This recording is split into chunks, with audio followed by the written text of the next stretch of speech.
Good morning. It is Saturday. This is our daily lectionary readings. 3 readings. Psalm 15 is our psalm reading. Our Old Testament reading continues in the book of Genesis. This time we're in chapter 14, verses 1 through 16. And then our New Testament reading comes from the Gospel of Luke, chapter 8, verses 4 through 10. We'll be reading them out of the Message as we prepare for worship tomorrow. Listen into the words. God, who gets invited to dinner at your place? How do we get on your guest list? Walk straight, act right, tell the truth, don't hurt your friend, don't blame your neighbor, despise the despicable, keep your word even when it costs you, make an honest living, never take a bribe. You'll never get blacklisted if you live like this. Old Testament reading, Genesis 14, 1 through 16.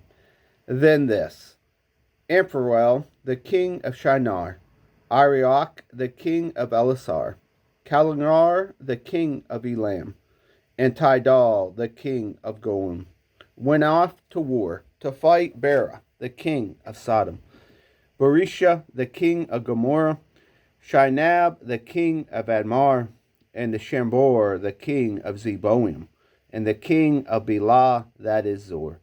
This second group of kings, the attacked, came together at the valley of Siddim, that is the Salt Sea. They had been under the thumb of Kedorlaomer for 12 years. In the 13th year, they revolted. In the 14th year, Kedorlaomer and the kings allied him set out and defeated the Rephaim and Ashan Canaan, the Zuzim and the Ham, and Enim and the Savanah Kenratham, and the Horites in the city of Seir as far as El Paran on the far edge of the desert. On the way back, they stopped at En Mishpat, and that in Kadesh, and conquered the whole region of the Amalekites as well as the Amorites who lived in Hazon Tamar.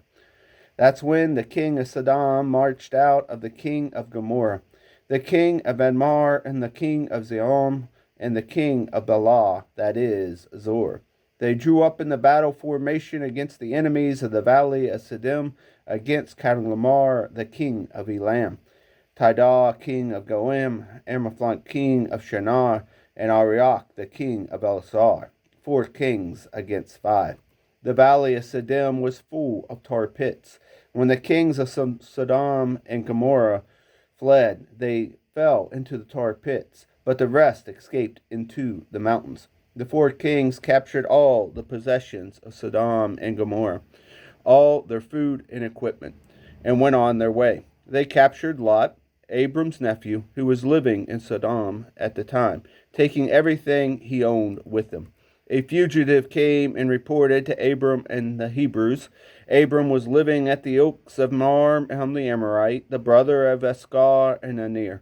They were allies of Abram. When Abram heard that his nephew had been taken prisoner, he lined up his servants, all of them, born in his household. There were 318 of them, and chased after the captors all the way to Dan. Abram and his men split into small groups and attacked by night. They chased them as far as Hobah, just north of Damascus. They recovered all the plunder, along with the nephew of Lot and his possessions, including the women and the people. Our New Testament reading comes from the book of Luke, the Gospel of Luke, chapter 8, verses 4 through 10, and hopefully we will have a little bit easier reading. So this is the story of the seeds. As they went from town to town, a lot of people joined in and traveled along. He addressed them using a story.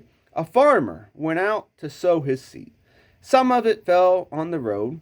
It was tramped down on, and the birds ate it. Other seeds fell in the gravel. It sprouted, but it withered because it didn't have good roots. Other seeds fell in the weeds. The weeds grew with it and strangled it.